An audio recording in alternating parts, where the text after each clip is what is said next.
키 167cm의 K1 파이터가 있다면 믿으시겠습니까? 180전을 치르는 동안 매번 자신보다 거대한 선수만을 상대한 남자이죠.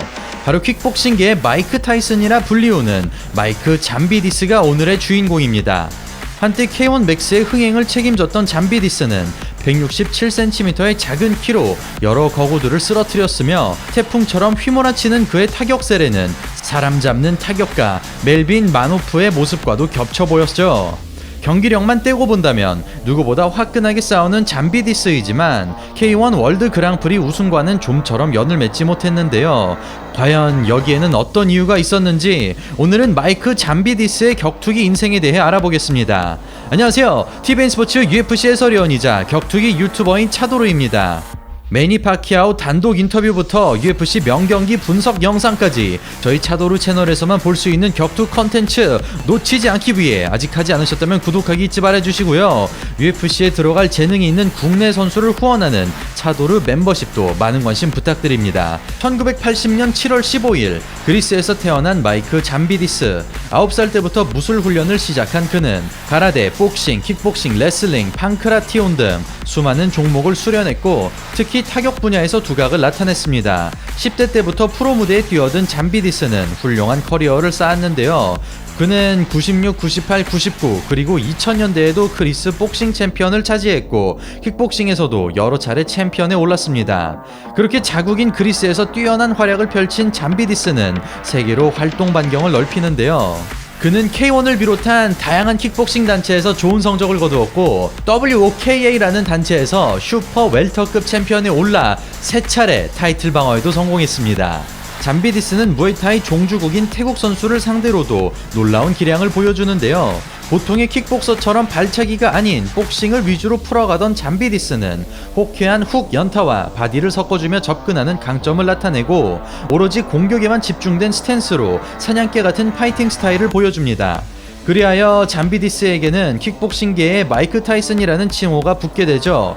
167cm의 작은 키와 아담한 체구에도 불구하고 거구의 선수들을 무참하게 박살내던 잠비디스는 스프링 같은 탄력으로 순식간에 거리를 좁힌 다음 원펀치로 끝내는 모습이 마이크 타이슨과 매우 닮아 있었습니다. 그 중에서도 타이슨과 제일 비슷한 점은 오로지 경기력으로서 자신의 가치를 입증하는 점인데요. 클린치는 안중에도 없이 폭격을 쏟아붓는 스타일은 매번 관중들의 가슴속을 뜨겁게 달궈주었고 작은 선수가 큰 선수를 시원하게 때려눕히는 그림으로 인기가 없던 경량급에 활력을 불어넣어 주었습니다. 이렇게 경기마다 시원한 KO 장면을 만들어내며 여러 강호들을 모조리 잡아낸 잠비디스. 세계 최고 킥복싱 단체인 K1에 출전한 그는 2002 K1 맥스 오세아니아 그랑프리에 출전하게 됩니다. 당시 한계 체중 70kg으로 하나의 체급만을 운영하던 K1 맥스. 자신보다 거대한 상대들과 싸워야 했던 악조건에서도 잠비디스는 조금도 주눅들지 않았는데요. 뛰어난 순발력과 연타 능력, 안팎을 넘나드는 거리 감각으로 경기를 주도하던 잠비디스는 리드미컬한 라이트 훅 한 방으로 깔끔한 KO 승리를 거둡니다. 이어지는 결승전의 상대는 킥복싱의 전설이자 여전히 건재함을 과시하던 존 웨인 파 선수. 각자 다른 색깔을 지닌 두 사람은 우열을 가리기 힘든 대접전을 치릅니다. 신장 차이가 상당한 두 선수. 뒷발에 무게중심을 둔 웨인 파가 적극적으로 앞발을 활용합니다. 부지런한 스텝으로 링을 넓게 활보하는 잠비디스. 단발성 펀치에 힘을 실어보지만 웨인 파가 꿋꿋하게 압박을 이어가죠. 체격으로 빰 클린치 대처가 쉽지 않은 잠비디스. 펀치 욕심을 버리는 대신 다리부터 공략해줍니다. 니킥 연타가 쏟아지는 가운데 라이트 훅으로 멈춰 세우는 잠비디스. 충격을 입은 웨인파, 클린치로 시간을 법니다. 작은 틈을 파고드는 훅 연타, 웨인파의 니킥과 잠비디스의 주먹이 정면으로 부딪히고 슈퍼맨 펀치에 이은 짧은 어퍼컷으로 깊은 인상을 남깁니다. 신장의 불리함을 오버훅으로 극복하는 잠비디스. 얼굴로 날아오는 딥을 견뎌내고 공격을 계속합니다. 흔들리기 시작하는 웨인파. 기회를 잡은 잠비디스의 맹공이 쏟아지고 웨인파 역시 받은 만큼 되갚아주면서 한시도 쉬지 않는 난타전이 펼쳐집니다. 결국 우열을 가리지 못한 채로 결과를 기다리는 두 선수. 판정 결과 마이크 잠비디스가 오세아니아 토너먼트 우승을 차지합니다. 뿌아까오가 아직 출몰하기 전이죠. 이제 막 출범했던 K1 맥스에는 이런 좀 흥행을 책임질 수 있는 스타파이터가 필요한 상황이었는데요. 그 중심에는 일본의 에이스 마사토가 있었고, 그리고 이제 막 떠오르는 마이크 잠비디스가 또 있었습니다. 그리고 잠비디스는 마사토에게 1승 1무로 앞서고 있던 알버트 크라우스를 만나게 되는데요. 만약 크라우스마저 꺾는다면 최강자로 우뚝 설 수 있는 기회임이 분명했습니다. 사실상 챔피언전이나 다름없는 이 경기, 크라우스의 화력을 경계하던 잠비디스는 평소와 달리 신중하게 경기를 풀어가고, 크라우스 역시 최대한 공격을 아끼면서 오랫동안 긴장감이 흐릅니다. 접근을 차단하려는 크라우스와 호시탐탐 기회를 엿보는 잠비디스. 2라운드 시작과 동시에 라이트 훅이 폭발하면서 단 한 방으로 승부가 결정됩니다. 이렇게 마사토를 꺾은 크라우스를 제압하고 초창기 K1 맥스의 1인자로 오르게 된 잠비디스.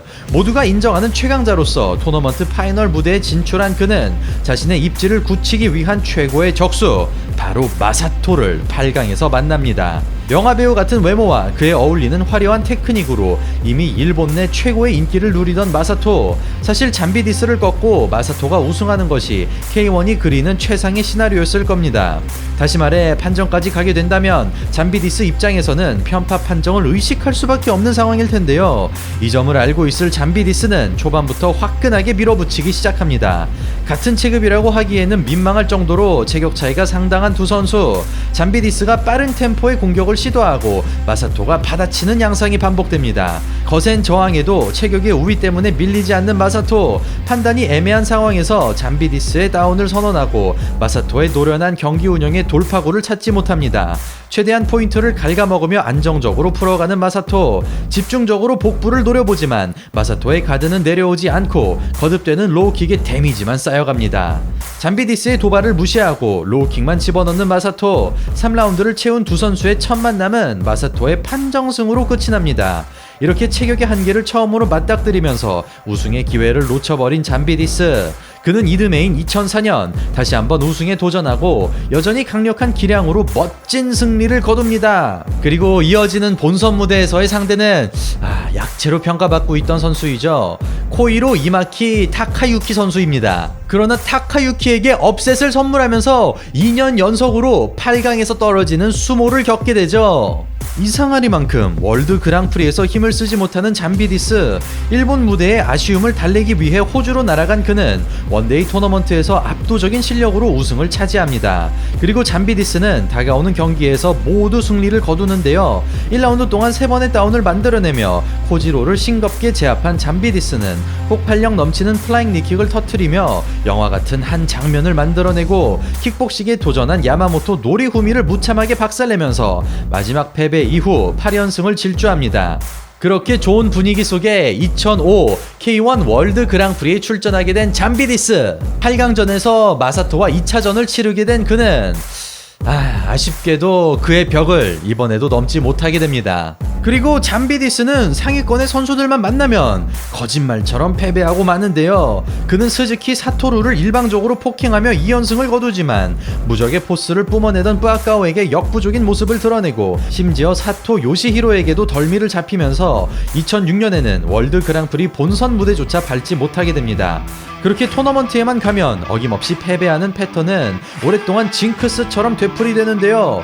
그는 타츠지, 다케다 코조, 그리고 드라고를 꺾고 3연승에 성공하지만 2007 월드 그랑프리 8강에서 아투루 키센코에게 패배하고 이후에도 끊임없이 승패를 반복하면서 일정 수준 이상을 뛰어넘지 못합니다. 그렇게 잠비디스가 자신과의 도전을 계속하던 사이 K1에는 좀 불안한 기류가 흐르기 시작하죠. 간판 스타 마사토가 은퇴를 선언하자 K1의 인기도 급격하게 떨어지게 되었고 프라이드가 몰락하면서 일본 격투기계의 붕괴가 빠르게 진행되고 맙니다.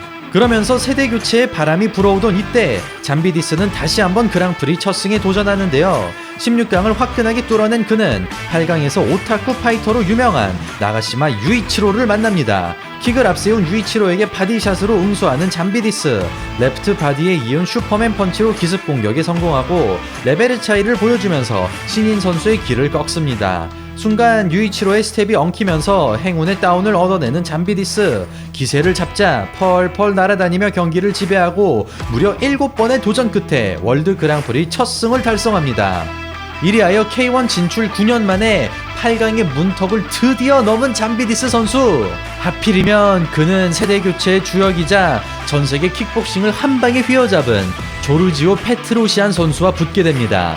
아무리 봐도 희망이 없어 보이는 이 경기. 그러나 잠비디스는 호락호락하게 물러서지 않습니다.